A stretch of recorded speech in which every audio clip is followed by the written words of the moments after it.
اعوذ باللہ من الشیطان الرجیم بسم اللہ الرحمن الرحیم۔ السلام علیکم میرے دوستوں، میری بہنوں اور روہیل وائس کے ساتھیوں۔ میں ہوں روہیل خان اور آپ دیکھ رہے ہیں روہیل وائس چینل۔ محترم خواتین و حضرات، کرۂ ارض پر سندھ کے احسانات اور ہماری جہالت۔ دنیا کا پہلا انقلاب زرعی انقلاب تھا، جس کی بنیاد سندھ میں پڑی۔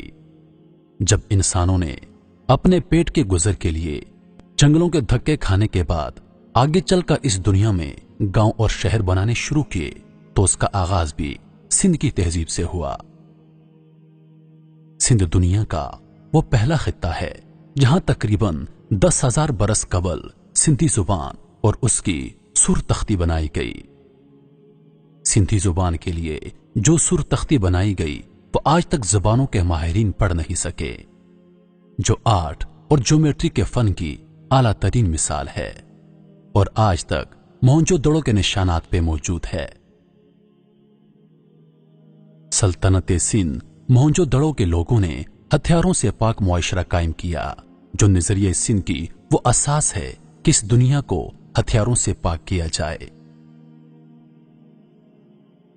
اس پوری دنیا میں سب سے پہلے صنعت کی بنیاد سندھ میں رکھی گئی۔ سندھیوں نے ہی کپاس سے دھاگا اور دھاگے سے کپڑا بنانے کی مشین، ارتھ اور اڈانا ایجاد کی۔ اس طرح سندھ میں دنیا کی پہلی صنعت قائم ہونے کی وجہ سے اسے انڈس کہا گیا۔ اس کے بعد ہی انڈسٹری کا لفظ وجود میں آیا۔ دنیا میں ناپ تول کے اوزاروں کا نظام پہلی بار سندھ نے متعارف کروایا، پھر یہ اوزار ساری دنیا میں بیچنا شروع کیے۔ دنیا میں سب سے بڑا مواصلاتی انقلاب تب آیا جب سندھ نے موہنجو دڑو میں سب سے پہلے پہیا بنا کر بیل گاڑی بنائی، جو دنیا میں مواصلاتی نظام کا آغاز ثابت ہوا۔ سندھی اس دنیا کی پہلی قوم ہے جس نے رنگ بنائے اور اس سے 7 رنگوں کے کپڑے بنائے، جو سمندری بیڑوں کے ذریعے ساری دنیا کو برآمد کرنا شروع کیے۔ سندھی دنیا کی پہلی قوم ہے جس نے سونا، چاندی، ہیرے اور جواہرات سے زیورات بنائے۔ وہ خام سونا عمان، قطر اور کویت سے لاتے تھے۔ جب ایرانی بادشاہ دارائے اول نے سندھ پہ حملہ کیا تو تاوان کے طور پہ سونا طلب کیا۔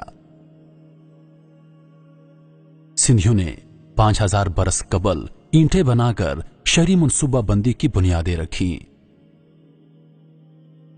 سندھیوں نے سمیری زبان کے لیے کیونیفارم اسکرپٹ تیار کی، جو آگے چل کر 50 سے زائد قوموں نے اختیار کیا۔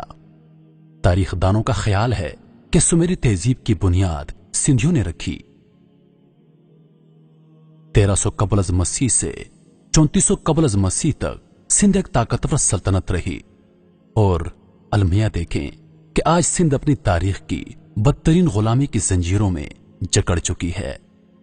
سندھی اپنے تاریخی وطن سندھ میں بے بس، مجبور اور اس کی نعمتوں سے محروم ہیں، اور سندھیوں کے اس تاریخی قدیمی اور تہذیبی وحدت و حرمت سے سنگین، بے شرمانہ اور بھونڈے کھلواڑ کیے جا رہے ہیں۔ سبھی پاکستانیوں کا فرض ہے کہ وہ سندھ کے محروم انسانوں کا ساتھ دیں۔ بڑے افسوس کی بات ہے، اگر حکومت سندھ پر توجہ دیتی تو شاید سندھ سیاہی مقام بن جاتا، مگر افسوس کہ حکومت نے اس طرف کوئی توجہ نہیں دی۔